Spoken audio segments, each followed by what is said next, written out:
back. Look who's back.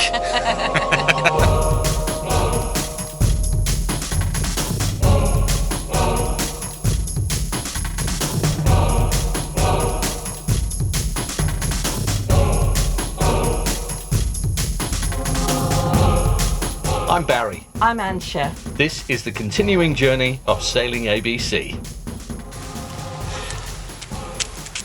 He's back. Look who's back.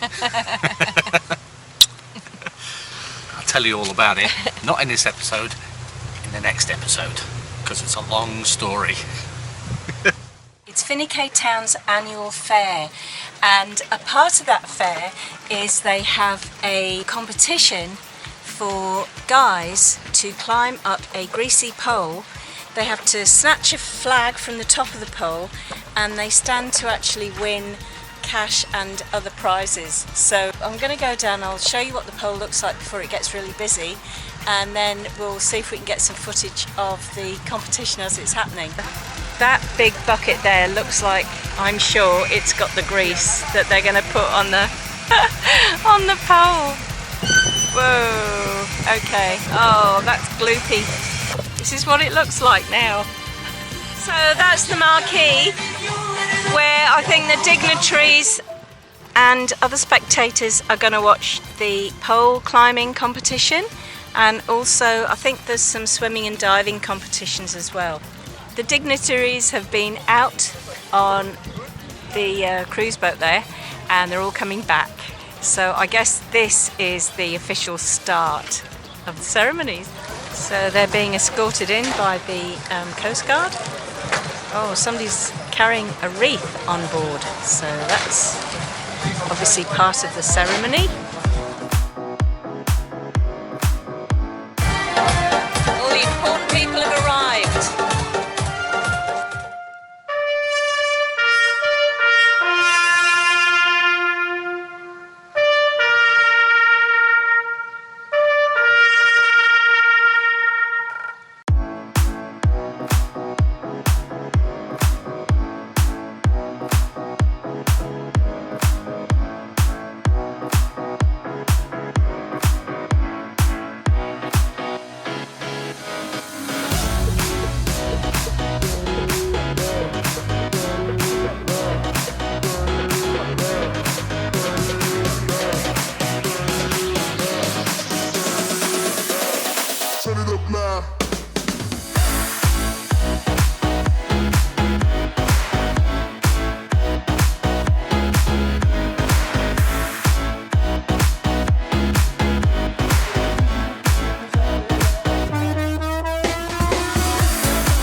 It's possibly greasy pole time. As you can see, I've had a change of clothes.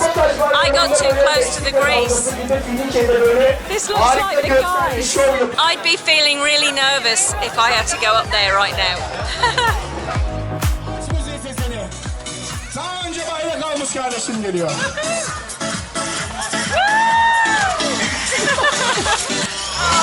Önce çıkmasını bekliyorum.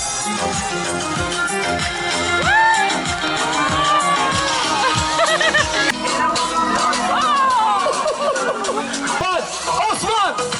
Oh. Osman gol oldu.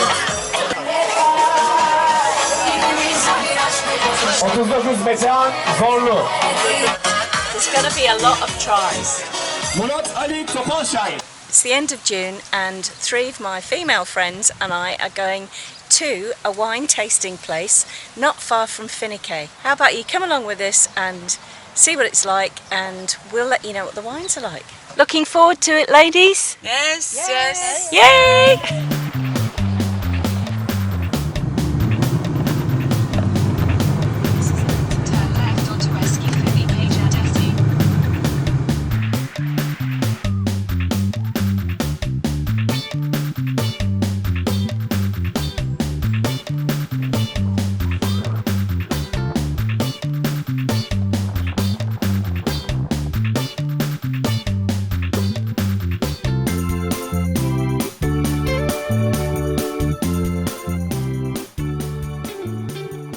Come to Lycia, which is a wine producing vineyard and it's actually quite popular. The wines here are well respected, and the three ladies I'm with are going to do some wine tasting, and we're going to find out what they reckon. So Nikki's our driver for the day. Sandra is keeping us sober. You bet. And it's my partner in crime. I'm just tagging along. Just go in. We'll just go through the door until someone says no.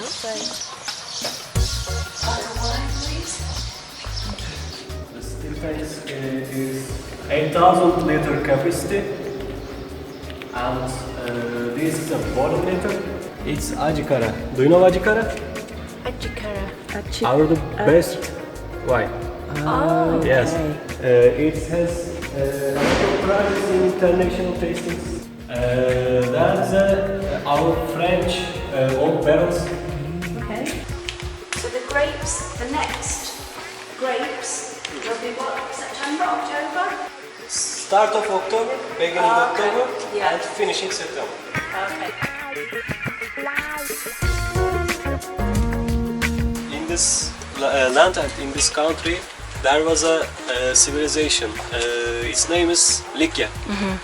Before the antique Greeks times ago, its civilization is in the world the first of the trade the wines. 4,000 years later, we continue this job. That's amazing.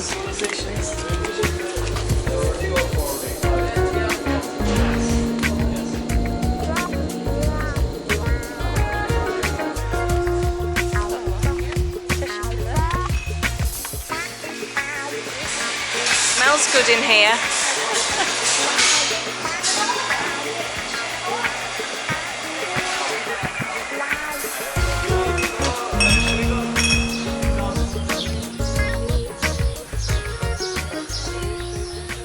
So this looks like a really great place that you could come if you hire a car and you're near Finicay or Cash or even from Antalya. You can hire a car and you can come here, you get a tour, and then you can come along and try the wines. Looks like they may even be set up to do food. And if you don't drink, they do soft drinks and tea and coffee. Teşekkür ederim. Durmuş is our go. Teşekkür ederim. They've got different tasting packages, which is great. This is one tasting set, and this is another tasting set. So we've ordered two, which has got a really good variety of the different wines that they produce. Oh, and they've all got numbers. Yeah, okay, so look, she's got see, she's got the list. yeah, there. but see, each one has got a number. So number one's a Sauvignon Blanc. So that's a Sauv Blanc. Number two is the Chardonnay. Or as Kath and Kim say, Cardnay. Cardonnay. And if you don't want to swallow, you can spit. It is Sauvignon Blanc.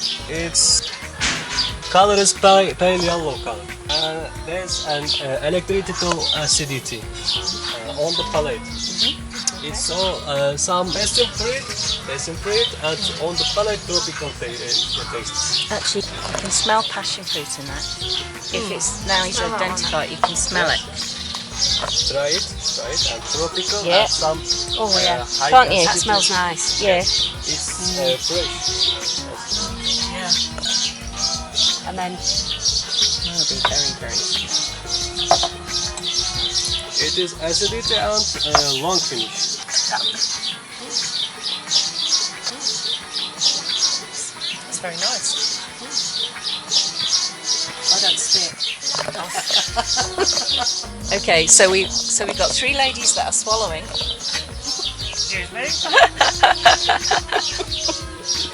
And Next lovely. line, I'm here and give information for you. Okay. How was this one? you can taste it. try It is. It's got a crisp, acidic finish because the acidity makes your mouth water, and you can taste the tropical fruits. I like it, but I won't buy it. You can almost taste pineapple in that as well, can't you? Yeah. Thank you. Enjoy your Thank wines. you. Thank you. Sandra's out for the count. Nikki? I'm fine. She's driving, she's fine. Sid, how was that? There we go. And we did actually come up with 3 that we liked. Or the Syrah, the MSO, and I can't remember what that stands for, it's a blend, and the Merlot. This is definitely well worth coming to, and if you came here, I would suggest that you come here for the day and that you take your time, have some food, and just enjoy the scenery. Yeah. Yes, memnun oldum. Subscribe to Aannsha. Yeah, that's Yes. good. Thank you. Sailing ABC. Teşekkürler. Thank you. Görüşürüz. Look at this hidden gem. Sandra was telling us about a little restaurant called Turquoise Koi, and it's by a river, and we came down lots of tiny little dirt tracks like that, and eventually we made our way here. It's just lovely.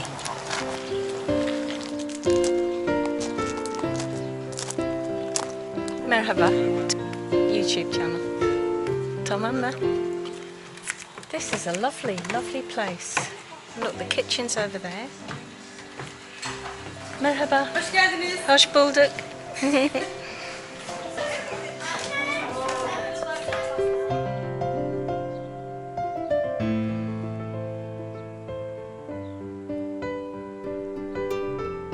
We've just seen some baby moorhens and the mothers, and they're having difficulty swimming up against the current, and the mother's trying to show them how to go to the side. Look, she's just done it now. The little babies are making it to the... They're making it. Yay! So that's 2 out of 3. That's 2 out of 3. Where did number 3 go? I think there was 4, wasn't there? I'm sure I saw one of them on that one. There were 4. Okay, so I'd make a useless bird mother. I'd have lost mine. These chalets here are a part of Turquoise Koi complex, and you can actually rent them out and stay overnight. And hotel rooms, I don't know if that includes those, are 1,750 Turkish lira a night. Homemade limonada. Yum. And iced carne. That looks nice too.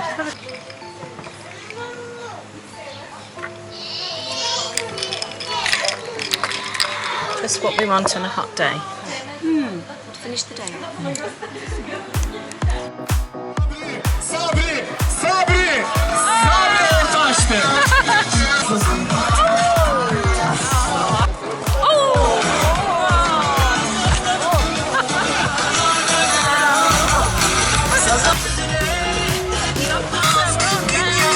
Yedi numara. Mustafa Bacan. Hadi kardeşim. Yapıştır.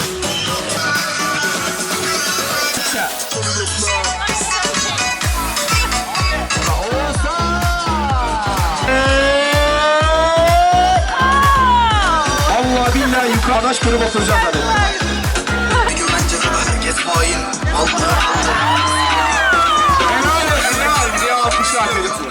Deploying the life raft is probably not something you really want to do in a real life situation, but today in the marina here at Finnecay we've got an old life raft that's going to be deployed, so we're going to go and film it and show you guys too.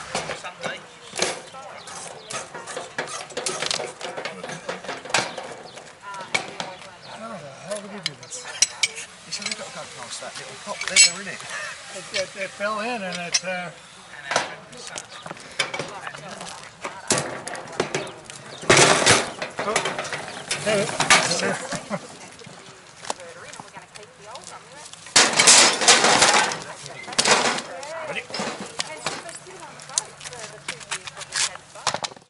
Let's hope that your life raft doesn't put up that much of a fight when you're trying to get it out onto the back deck. We got permission to launch this here from the marina office. It's a 10-person life raft. It's actually almost all smaller than Steve's 4-person that he had in his and his valet. It's 6 years out of date now, since its last inspection. So there's no guarantee it's going to go off. I haven't had too many failures in my involvement with sea survival. So remember what we did, what we said we'd do. Length of paint, it's soulless packed, so it'll have flares and that in it. It'll have water, it'll have those milk biscuits. It says there, I think that's 9 metres of paint. Remember what I said you must do is before you launch the life raft, grab hold of the painter and tie it to the vessel, right? So Bob, you're doing this is your life raft. I want you to pull a bit of that painter out and we'll find something, you just attach it to that. Not 9 metres, just enough. Yep, so what he's done there is that there is to seal the water off to prevent the water getting inside the life raft itself, okay? So that's what that's done, and we'll just tie that on there. That's what you must do. Never launch a life raft unless it's tied to the vessel. And we're going to launch it always on the leeward side of the vessel. That's important. Okay, it gets shelter, protection, and it's not going to get blown up onto the vessel and puncture it. Alright, so good. At this stage, it's floating upright. One would assume it's been packed correctly. If we pull the painter out 10 metres, that'll inflate upright. Remember what I said though, when you're pulling the painter out, often you get to the end where it's attached to the CO tiller cylinder, there's a bit of a snag, all of a sudden you give it a jerk and you flip the life raft upside down in its canister, it will inflate upside down. You've got about a 50-50 chance sometimes of actually this inflating up the right way. This is why we're doing this drill, to be able to show you if it does inflate upside down, how you can rewrite it from the vessel, or if you're out at sea and it gets blown upside down, how you can get out of the life raft and flip it up in the water. Yep.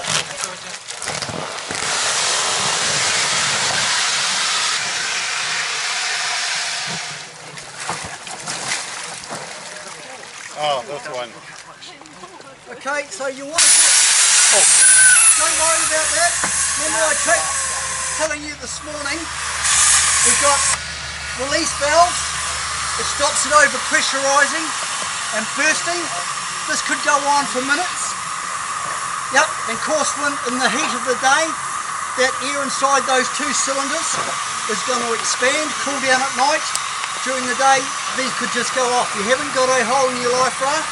All that's happening is just letting that excess out. So this life raft has got a, different from what I've said, maybe over this side you see better, it's got a boarding ramp. It hasn't got your sort of ramp like the one we've got over by the sail area in the marina. This one's just got a ladder, vertical ladder to climb up. That on, it's hanging there.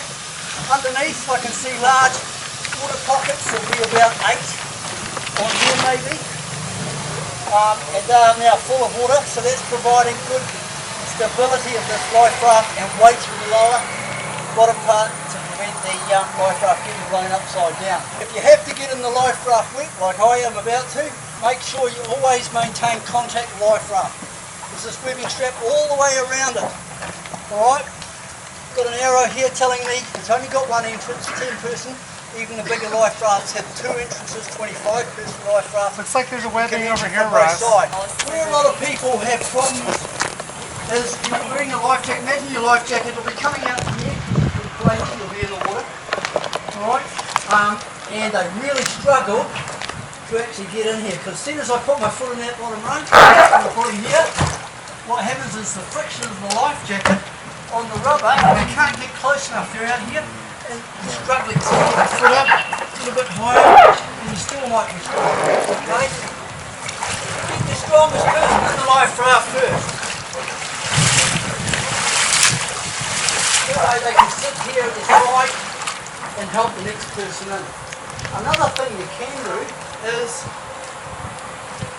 take the life jacket off from over here, just hit down the waist, and then you get the area of the side of it on your back.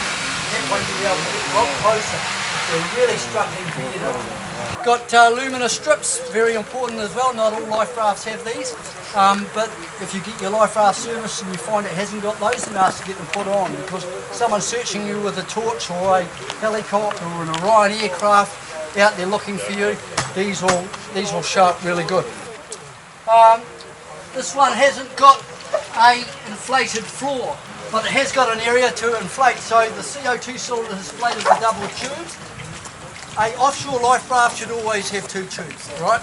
If one actually gets punctured, the remaining tube is enough to keep it buoyant with 10 people in it, alive and the life raft not sinking. When you get in here, it's got, and I'll pass these up shortly, we'll have a look at what the contents is inside. Is a contents bag, and we'll pass that up to have a look what's in it. That's what you really pay for most when you get a life raft serviced, is updating what's in that contents bag. Whether you have it for 72 hours or 48 hours of emergency food and rations, or you just have the basic hand pump and the rest of it without the rations and water, and it probably won't have flares as well.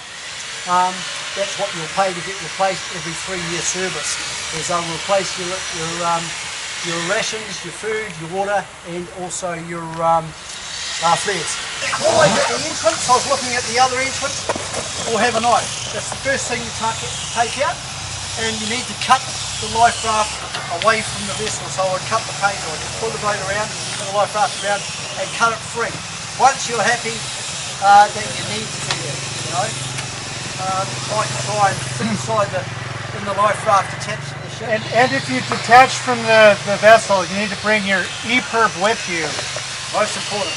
Because if you have your EPIRB tethered to your life raft, then it'll transmit the location of where you are, not the vessel that might be drifting away.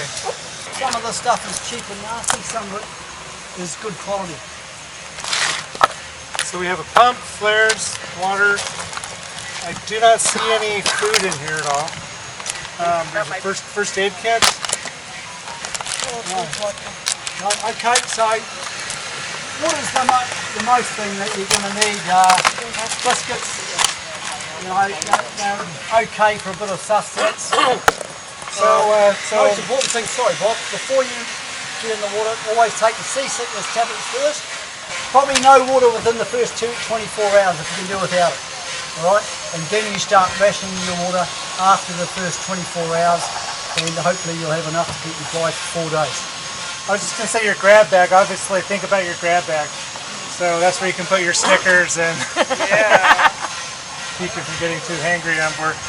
Because you're just not yourself. Toys are always, everyone I've seen, at the entrance. Just inside the entrance, on the top pontoon, or maybe on this ceiling light. Here's the reason why, if you've got these springs keeping you onto the pontoon, that you should always have the safety chain or safety rope, because when the spring goes, then the chain takes over. This is ours, so if that did fail, then that rope would come into play. Whereas our neighbour doesn't have a backup plan.